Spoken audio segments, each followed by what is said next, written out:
Never let anyone, like something another woman friend of mine, Joy, told me, never let anyone take you off your square. And if it feels uncomfortable, then you are probably not in the right place. You know, just don't sell your soul. You know, and men and women do this. You know, I would say even to young boys. I've seen young boys get turned out in this industry too.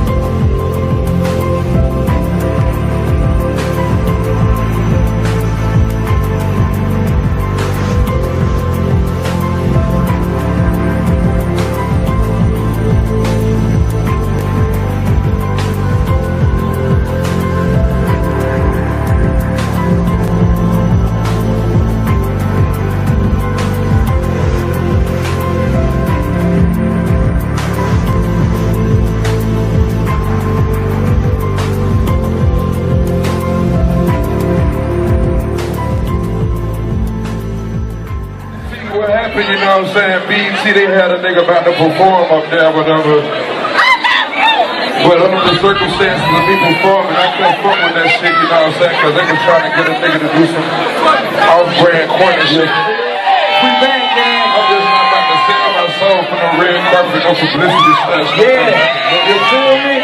Let's do some real nigga shit right now. I gotta fuck with Supper Club, because at the end of the day, when I wake up, I know they all fuck with me and I fuck with y'all.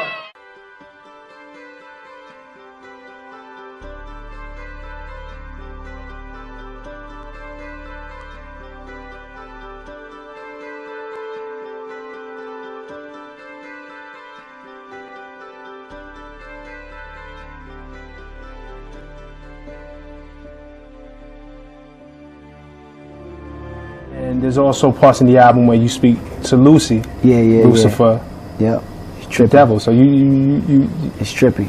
You see both sides of. Yeah, man. It's when I go inside, I may do an after party. I see it all around, man. I may do an after party, and this is how I'll be able to write these records, because it's not just the positive energy that speaks to me; it's the negative too. It's the evils too, and we all have temptations. Right. You know. Me, I'm just fortunate enough to translate them temptations through record. Right. You know, I always said that this is truly a gift for me. Putting these records out is a gift for me, because I'm not only a voice for myself, but I'm a voice for people who can't express themselves like that. Right. And Lucy is one of my favorite records because it's me actually coming to realization of the evils rather than acting like it's not going around. My thoughts are not happening. My thoughts are happening right in front of my face. I gotta present them. That reminded me, in a way, and not to compare it to anything, because I do think this is an original, maybe one of the most original works we've seen in a long time, but it reminded me a little bit of Snoop. Yeah. And Murder Was the Case, where he had that conversation with the devil, with Lucifer, and that temptation was in his face. And of course.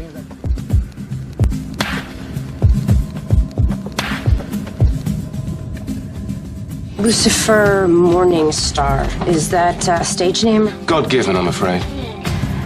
Why don't you tell me something? How did she end up dying in a hailstorm of bullets and you get away without a scratch? The benefits of immortality. What will your corrupt little organization do about this? We're done here. Someone out there needs to be punished. Stop caring. You're the devil. America's most watched network unveiled its fall primetime lineup last night, including 7 shows making their debut. Among them, the highly anticipated comedy Angel from Hell. We're never supposed to intervene in a human's life. Oh, is that some sort of angel rule? As a matter of fact, it is, yes. We're supposed to help from afar. Be subtle about things, you know, like implant an inspirational thought. 2 stars from the upcoming series on the Sci-Fi Network, Childhood's End. Sounds interesting just from the title alone, but it's a unique series, guys. Is it kind of like a mini-series? Yeah, absolutely it is, yes. But nice. I think I like the format of it. It's you know, 3 nights in a row.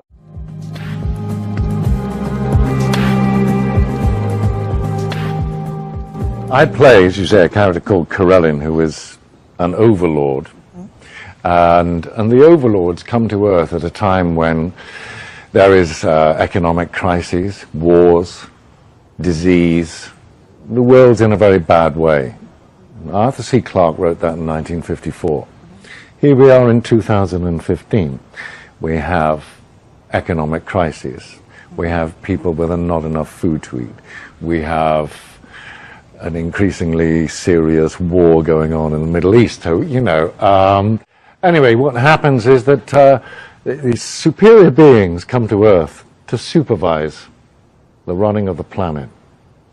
And we eradicate disease, economic crises, wars, and create a utopia that lasts for 100 years. Mm-hmm. But utopia comes at a price. Of course.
Unfortunately, there are a few key people in key positions who have made a difference, a big difference, in what's happening in America today. So, looking back, my personal experiences, I retired from the FBI March 1979. At that time, I was in charge of the FBI Los Angeles Division. I had more than 700 personnel under my command. The Attorney General of the United States, Griffin Bell, asked me after I retired if I'd coordinate security for the Pan American Games. I did. I was a consultant in the 1984 Los Angeles Olympics. I was a consultant for former Governor Jerry Brown, California Narcotic Authority. So I do have credentials. My first major and credibility, believe me. Now, if you read the internet, you may not think so, because there are some heavy-duty FBI informants out there like Stu Webb and Barbara Hartwell, who are MKUltra mind control victims, CIA mind control victims, who are making all kinds of disparaging remarks about me. But I don't want to deal with those people, because if you read their material, you'll see that it's designed to discredit people like me, former State Senator John DeCamp, and other leaders who are trying our best to expose what's happening in America today, and actually around the world. Let's go back to 1776, May the 1st. Adam Weishoff was commissioned by the Rothschild family to set up the goals to control and take over the world with a one world government. Adam Weishaupt came up with 25 goals. Among these goals were control the press, corrupt the youth through sex and drugs, elect our own people meaning the Illuminati, to key positions in all levels of the government, city, county, state, and federal. And it goes on. The final goal was to take over the world, the one world government. Information is very well documented by William Guy Carr in his magazine, his book, Pawns in the Game. When I retired, I had no idea what was going on. I had no idea about the Illuminati. I had no idea about Adam Weishaupt. However, my first major investigation when I returned from Puerto Rico was a Dr. Jeffrey R. McDonald case. He's a former Green Beret doctor who was convicted of murdering his wife and 2 children at Fort Bragg, February 17, 1970. He'd been tried and convicted and sentenced to 3 consecutive life sentences. I was asked by the defense team to investigate the case because they claimed that Dr. McDonald was innocent. I said I would, but if I learned that he murdered his wife and 2 children, I would discontinue my investigation, no longer become involved. I want you to know I'm still working for Dr. McDonald. He is an innocent man. Now, once I became involved in the case, I had to read everything, and I learned that evidence was lost, evidence was stolen, evidence was altered. An FBI agent, Paul Stombaugh, lied before the grand jury, and most important of all, Colette, the wife, had skin where she had fought off the assailants under her fingernails. That skin was handed over to William F. Ivory, the chief investigator for the Army, and it has disappeared. 10 months into the case, October 25, 1980, I, through a series of circumstances, I don't have time to go into the details now, obtained a signed confession from one Helena Stokely. I had 3 sessions with her, 10 days each, total of 30 days. Helena told me that Dr. McDonald did not commit those crimes, that they were committed by her satanic cult group. And I said to myself, what's this all about? I don't know anything about Satanism. I read about it in the Bible, of course, and that's about it. But as I delved into the case, I learned that drugs from Southeast Asia were being flown into the United States to various military bases in plastic bags in the bodies of the dead GIs. I further learned from Helena that her satanic cult group was involved in distributing these drugs up and down the East Coast. They were mad at Dr. McDonald because he was abusive to the cult members and the GIs who went to the civilian hospital where he was moonlighting for relief of some sort. So they went in and attacked him that night. There were a total of 7 involved in the crime. She named them all for me. Right now, today, I know where some of them are located. But to further check and document this, I went to the UCLA library, and I found out, in fact, in the Time magazine, January 1, 1973, there was an article about bringing drugs in plastic bags in the body cavities of dead GIs. There was no question in my mind Helena was telling the truth. I gave her a polygraph test and she passed. I had her examined by a psychiatrist and she passed. And as a matter of fact, the government themselves had given her a polygraph examination early in their investigation before I entered the case. And Byzantine, the Army polygraph operator, said that She thought that she was telling the truth. She thought she was there that night. Now, the most recent series of events in the McDonald case, now, I'm telling you a little bit about the McDonald case because that's what woke me up as to what was going on. It was after that I started researching and went back and found out about the Illuminati.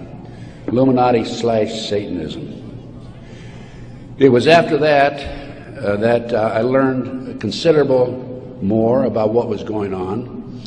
And the most recent information, Dr. McDonald, who's been in the penitentiary for some 25 or 26 years now, appeared before a parole board just 2 days ago, his first that he's ever appeared before a parole board. And the reason he had never appeared before is because, in his opinion, had he appeared before, it would be an admission of guilt. In this particular instance, he still claimed he was innocent, but he did appear before the board because he's a newly-wed individual with a woman named Kathy. And of course, if you read the papers in the last 2 days, his parole was turned down, and the parole board made him eligible for another hearing in 15 years. This poor man not only lost his wife and 2 children, he has served 25 years in the penitentiary and another 15 years to go. He's 61 years old. I am still working the case. What are the latest developments on the case? In 1997, the judge, federal judge, agreed to do DNA tests. And they chose 15 individual pieces of evidence to be examined. However, the judge said that when you open the evidence envelopes, only the prosecutor can be present. Well, they opened the evidence envelopes. The prosecutor did. How many do you think were empty? 5. 5 evidence envelopes were empty. The skin under Colette's fingernails would have established Dr. McDonald's innocence alone. Now we have DNA authorized in 1997. Here we are in 2005. They still have not completed the DNA test. From the McDonald case, the next case I worked of a major consequence was the McMartin preschool case in Manhattan Beach, California. The children there claimed there were tunnels under the school. They were taken into the tunnels and through the tunnels up into the trap door of a bathroom in a triplex next door, placed in automobiles, and prostituted in the community. These are 2-, 3-, and 4-year-old children before they entered kindergarten. In addition, the children claimed that they were flown into the mountains where they were involved with adults in robes, black robes, chanting, candles. They talked about the brown babies who were cut up, actually sacrificed. And in checking into this and researching this, of course, this was obviously a satanic ceremony. The McMartin family, who owned the preschool, they were tried of Ray Bucky and his grandmother. The grandmother was acquitted, hung jury on Ray Bucky. The second trial, another hung jury. I had an opportunity in 1990 to gain control of the school. Now, the school had been given to Danny Davis, the defense attorney, and he had sold it, even though he made $15 million on the case, by the way. He had sold it to a contractor who was going to tear it down. When I learned this, I contacted the contractor. I said, I want to be given an opportunity to go on that school and look for the tunnels. The authorities had looked for them in 1987. They said they could find no tunnels. Along with some of the parents, we hired Dr. Gary Stickle, UCLA archaeologist. He hired his crew and brought them in. And in 34 days, Dr. Stickle said, there had been tunnels under that school. They were covered up, and they were covered in. An informant of mine told me that there was an abandoned Satanic site in Crestline, California, up in the mountains. I went up into the mountains and obtained photographs, of the site. I have a lecture that I give where these pictures are available. It's called Gunderson Chronicles #2. It's a 4-hour lecture that I gave in Kansas City a number of years ago, which shows this abandoned site and also pictures from the McMartin Tunnel school dig. From there, I became involved in another case, very frightening case, because I established, with the help of people like John DeCamp, former state senator in Nebraska, that we have in this country today a covert military criminal enterprise, government enterprise, primarily by U.S. military intelligence, that is operating full throttle, and everybody refuses to investigate it. In the Nebraska case, it's called the Franklin Cover-Up. This is the book here that John DeCamp wrote, by the way. It's all documented in there. And in that particular instance, they were taking children out of foster homes, orphanages, Boys Town, driving them from Omaha, Nebraska to Sioux City, Iowa, 184 miles away, placing them in private jets and flying them to Washington, D.C. for sex orgies with prominent people, including congressmen, senators, and certain people in the White House. It's well documented. I have personally talked to Paul Benassi. I had a 5-hour interview with him. It's a tape that's available. I don't have it with me here, but you can order it. I have a 5-hour interview with Paul that he gave me in 1993. Paul told me how he was used. He was part of the kidnapping crew and was used as a decoy when he was 10, 11, 12 years old in parks, shopping malls, to attract the children over near where the adults were in a car waiting for them. They'd throw them in the back seat, chloroform them, and make off with them. Paul also told me that these children, many of them become sex slaves. Many of them are used as toys. The boys, they call the boys toys. I don't know what they call the girls. But these degenerate, sick people, the men are more interested in the little boys than they are the girls for some reason. But it's all well documented. Paul drew the inside living quarters of the White House. Now, this information broke in about 1987. That's about right after I entered, just before I entered the case. I replaced a fellow named Gary Caradori, who was the investigator for a Nebraska Senate committee. Gary met the official photographer of the group, who had split from the group, defected, and agreed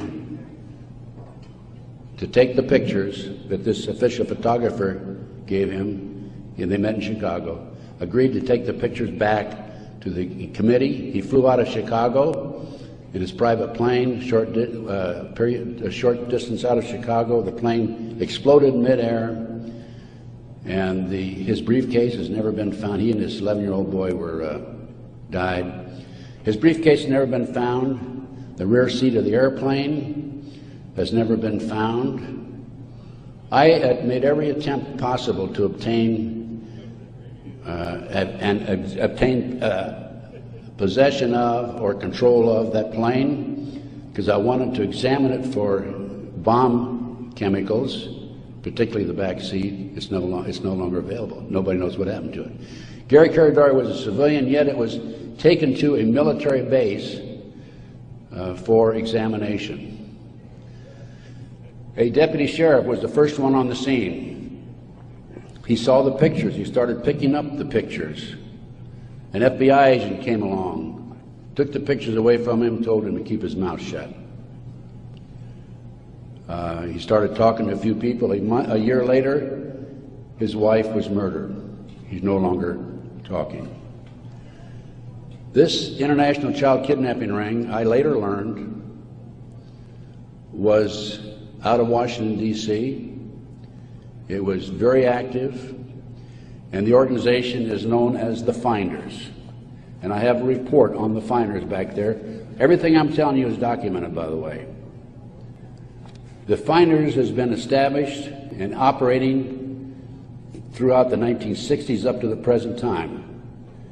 It was exposed in 1987. They moved their operation to Wichita, Kansas, and they're operating right today in Wichita, Kansas. I have taken my report to the FBI a half a dozen times, demanded an investigation, and I have yet to be interviewed. So we have the Finders, we have the Franklin cover-up, which documents what I'm telling you. We have the pawns in the game. Pawns in the game is the Illuminati. This is the Illuminati/Satanic movement in this country today. And the last thing I'm going to mention in the way of a book is why Johnny can't come home. Johnny Gosch was, September the 5th, 1982, a newspaper boy on a Sunday, and he was about to deliver his newspapers in West Des Moines, Iowa. He never delivered any newspapers. He disappeared. The mother, Noreen Gosch, was dumbfounded, didn't know what happened, demanded an investigation of the FBI and by the West Des Moines Police Department. The chief of police in West Des Moines said to her, even though he disappeared, we do not have any witnesses who saw him being grabbed and placed in a car or being taken control of. So we're not going to investigate it. The FBI used the same premise. They refused to investigate it. Now, I've been involved in kidnappings in the FBI, and I can tell you that it's automatic within 24 hours, at the end of 24 hours, that we had to go in my day, this was back in the 50s, 60s, and 70s, we had to go in and start investigating the case after they've disappeared for 24 hours. Today, as I stand here and you sit there, the children are disappearing in this country at the rate of 83 per hour. That's over 700,000 children a year. Now, I can go back to July 1982. The Reader's Digest claimed there were 100,000 children disappearing every year.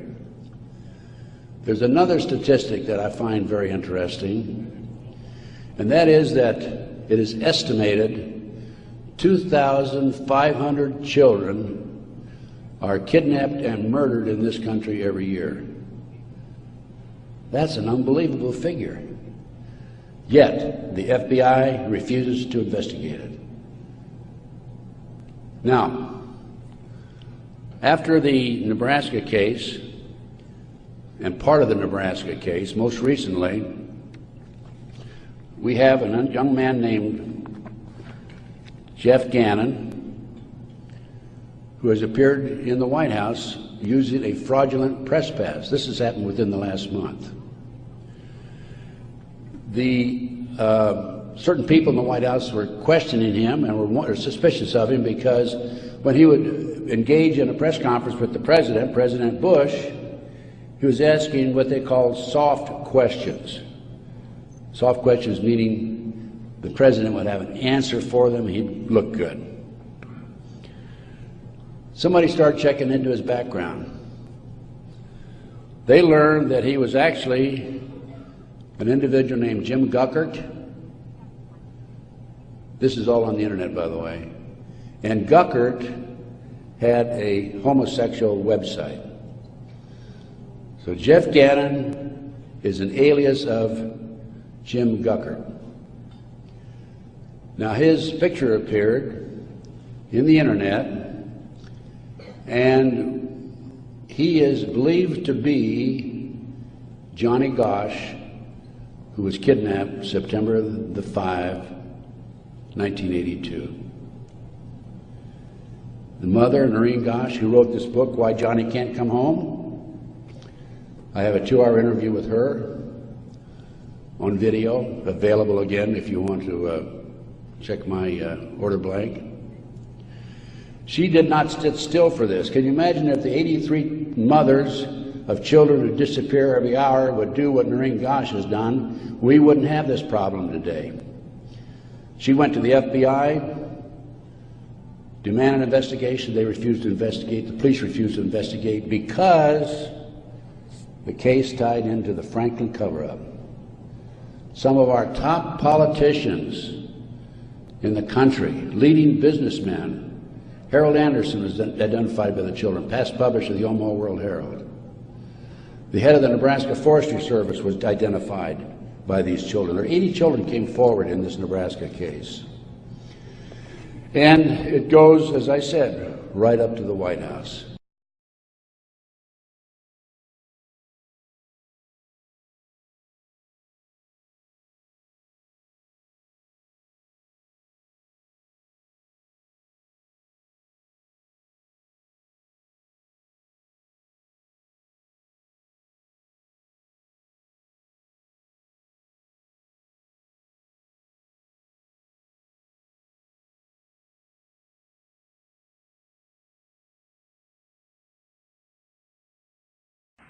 Now, most people do not understand the Illuminati.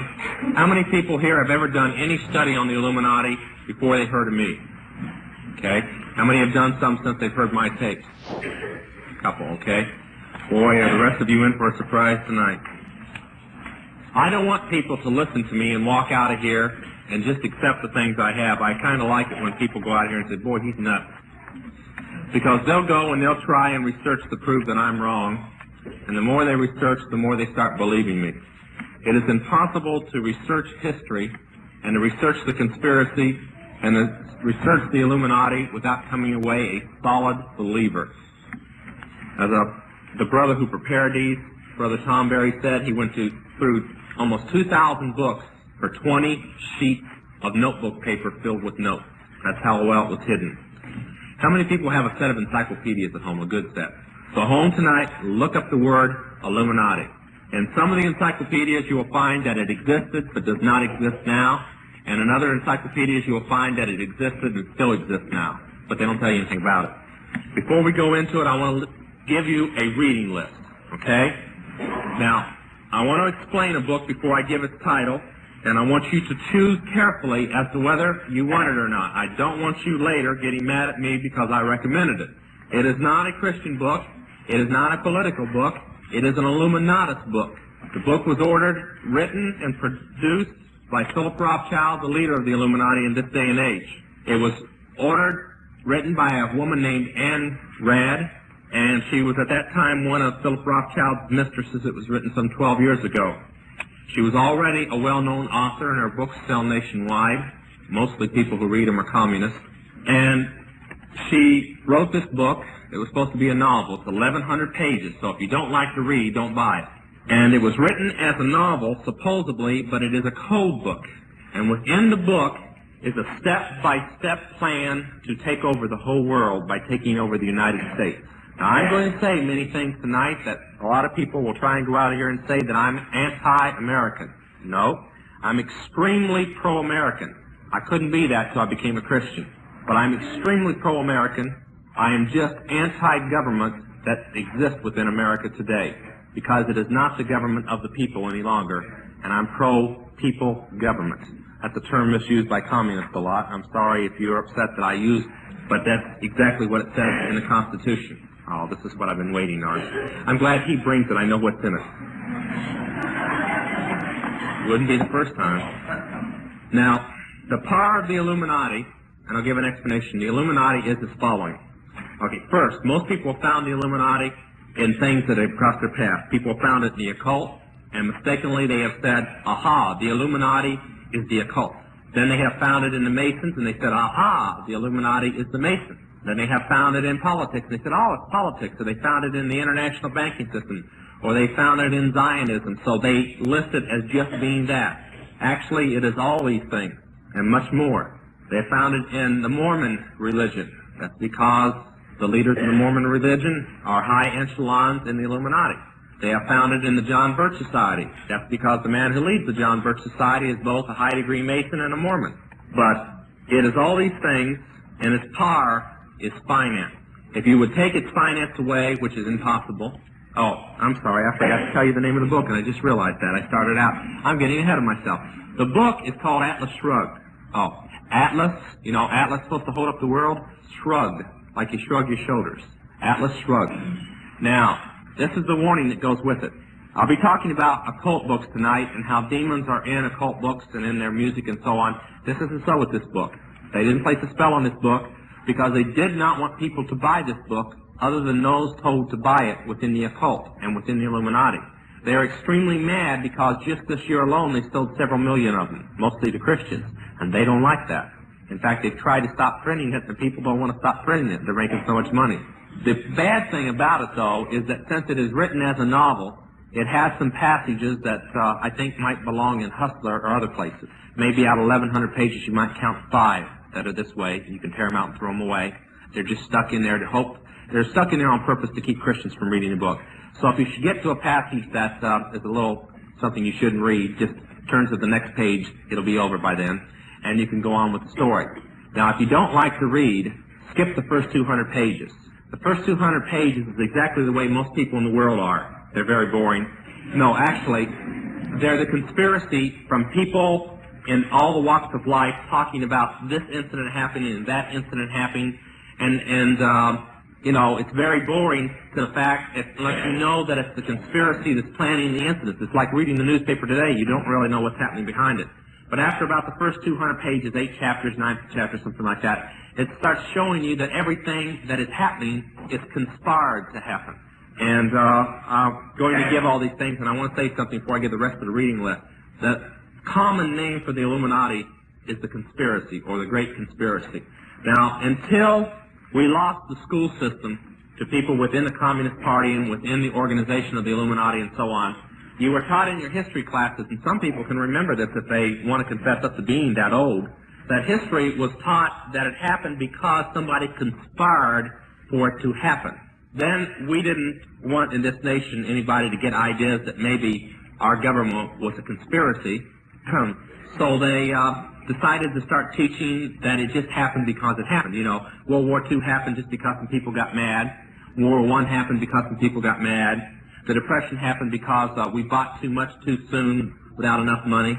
They did not want anybody to get the idea that it all happened because somebody conspired for it to happen. But I hope to accomplish one thing tonight more than anything, that I will change your attitude, that I'll set new forms or patterns or whatever in your life, that you will walk out of here and when something happens you'll go, now I wonder what they're really up to. Really? Okay? And we'll be talking about a few things tonight. I want to start with the yellow sheet. Now there's something missing on the yellow sheet. I want you to draw a block. No, don't draw a block, I'm sorry. Under the First National Bank, write Federal Reserve Act, or the Federal Reserve Commission, FRC, FRA, whichever way you want to write it. You can abbreviate it or whatever you want to do. All right? Now, if you look at the pyramids, let's start with the one that says organizations. Now, there's no way to preach a sermon when you're given a teaching like this. I'm going to play school teacher tonight. If some of you find it boring, you happened in the wrong meeting, because you might as well think that you're back in high school or going to college or whatever, because that's about what it's going to be like tonight. I'm going to give a lot of facts. I'm going to try and leave enough time that we can have some questions, because there's no way I can say all I'm going to say tonight without leaving some people in confusion. Pastor disappeared. Here he is. Did you turn that air conditioner on? It's hot in. No, I don't feel nothing. Can't put this many people in a building like this without starting something. Okay. Start with the one that says organizations. And if you'll notice on all the pyramids, the first 3 blocks are exactly the same. Now, if you've heard my testimony, you know that I came from the Council of 13. Now, I want to stop, take about 3 minutes to explain the doctrine of the high part of the occult. The last 4 levels of the occult, or the last three levels of the occult, the fourth, fifth, and sixth level, and most of the modern cults today, particularly Mormonism, believe the same thing. How many people ever saw a movie called The Dunwich Horror? Nobody ever saw that movie. A couple people saw it. Okay? And I think Sandra Dee was the star of it or something. Okay. That was probably one of the strongest movies truthful about witchcraft and their beliefs that ever existed. Now, there was the original occult Bible, witchcraft Bible, was called the Necromonicon. There's only 3 copies in existence today. One is in the town, in St. Petersburg Cathedral in the USSR. One is in New York City. No, I'm sorry. One is in Glasgow, and one is in London. I saw when it was on, the one from the London Museum was in New York for a while. I got to hold it and look at it and so on when it was in the occult. Now, from that, the Book of Shadows, the occult Bible, came into existence. Several books have been written from the Necromonicon and are in many Christians' hands today, which we're hope that will burn before it's over. Now, according to the Necromonicon, the beginning of the world happened at man or mortals. You watch the...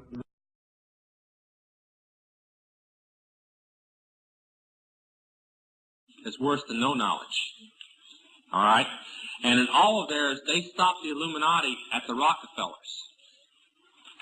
They always are after David and Nelson and these type of people as the leaders of the Illuminati. They're not.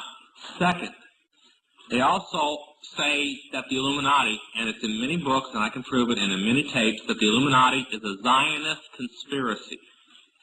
And it is not a Zionist conspiracy.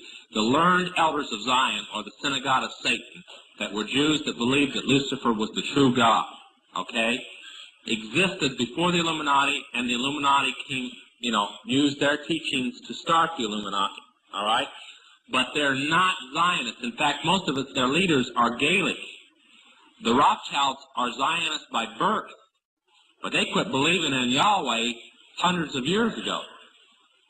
And Weishaupt had already left the Jewish church, had been a Catholic and a Satanist before the Illuminati was formed. And on and on. And they try to make the Rockefellers and everybody at one time a Jew, and everybody's changed their names to hide they're a Jew, and all the Jews are the evil people, and they lead the Illuminati. Well, I have news for them. I sit on the Council of 13 that runs that organization, and my family's never been a Jew. They're all from Scotland. So something's wrong in the translation somewhere. And I cannot believe that a member of the Council of 33, the second highest council within the Illuminati, can run an organization that exposes the Illuminati. It just doesn't make sense.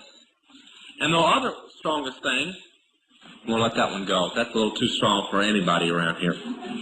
But all I can say is that the Birch Society is like the Masons. Now, I'm going to hit another group here. You're not going to like it. We've got some people here, but hear me out before you all want to lynch me at one time. It's like the Charismatics. And that's because the people, the little people, it's just like, okay, like the coal miners and like the farmer strike and like the Teamsters. You've got the people in it below who do not know who its leaders are. Okay? Now, where I sat, I had to hand money to people. Okay? And when I come out, people wonder, why are you mad at these people? These people are good men of God. Why are you mad at them? How would you feel if you had to take millions of dollars in checks and currency and dispose it to these people to do things for the Illuminati? Would you respect them as Christians?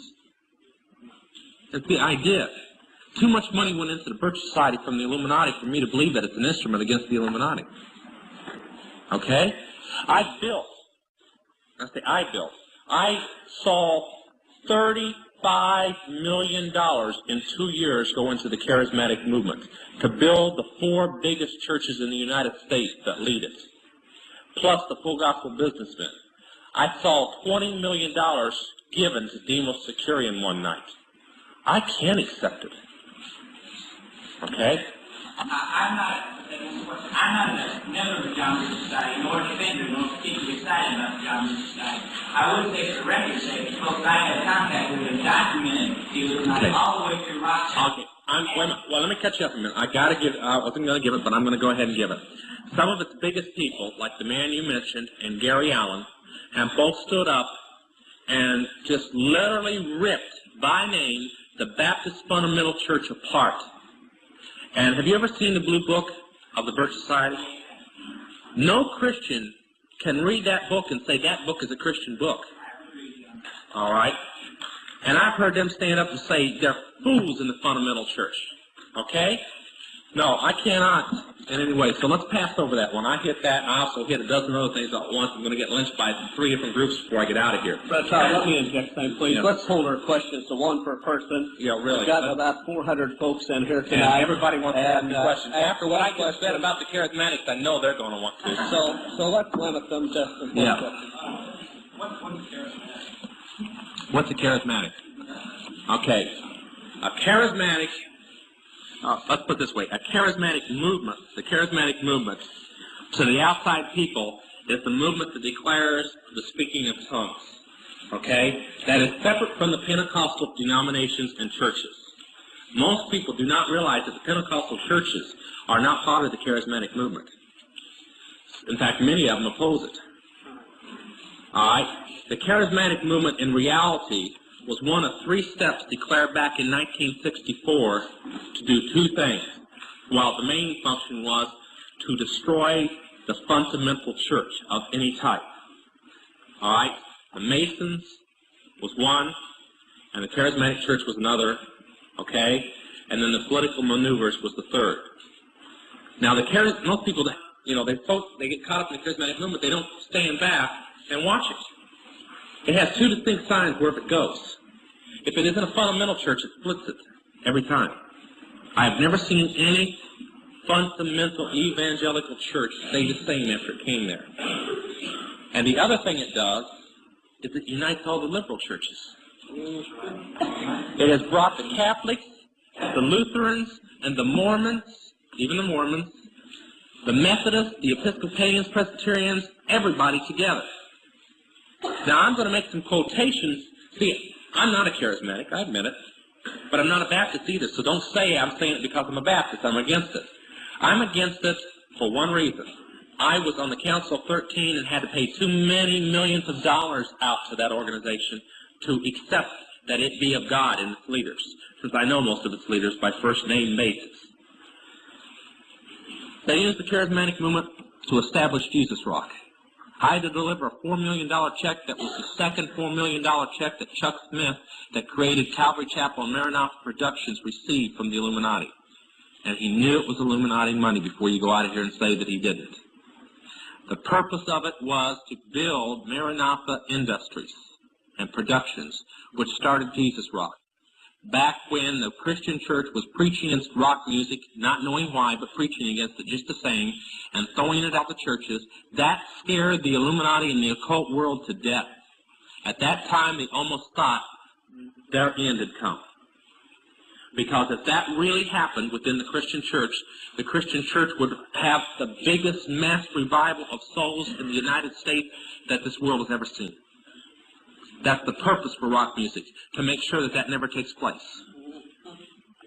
Now, okay, let me finish all this, because it's long, before any hands come rushing up. When that took place, they got scared. So they got smart. They thought, and they built Jesus Rock. And you can take some of the top Jesus Rock songs, and you can play the same rock songs over here, and it's the very same tune with new words stuck in. Now, I want to give you a key that witches know about. Okay? The sign of the devil's music, as they say of Lucifer's music, is not the words. It's the music. The power is in the music. The sign of Christian music is not the music. It's the words. That's why one song written by a group will catch on and will bless Christians' hearts, and others won't. Have you ever wondered why the Gaithers are the #1 group in the United States? It's not because they sing great. It's because of the songs they write and the power in those songs. Now, I know from being in the occult world the power in music. And I'm saying all this because I was the leader of Zodiac. I was going to get on this, and I'm still taking care of yours at the same time, by somebody asking me about rock music, but I'll do it this way. The thing about rock music was I was the leader of Zodiac Productions, which is the conglomerate that owns almost all of the rock booking agencies and production of concerts in the United States. Almost 95% of the groups that you hear in concert belong to contract to Zodiac Productions. Most of the friends that I have that are still in the world are friends that I met in the rock industry of people whose albums you buy today. Okay? The Illuminati doesn't produce rock music to entertain you. They don't produce rock music to make money. They don't need that money. They own everything anyway. They do it to put demonic influence in your life.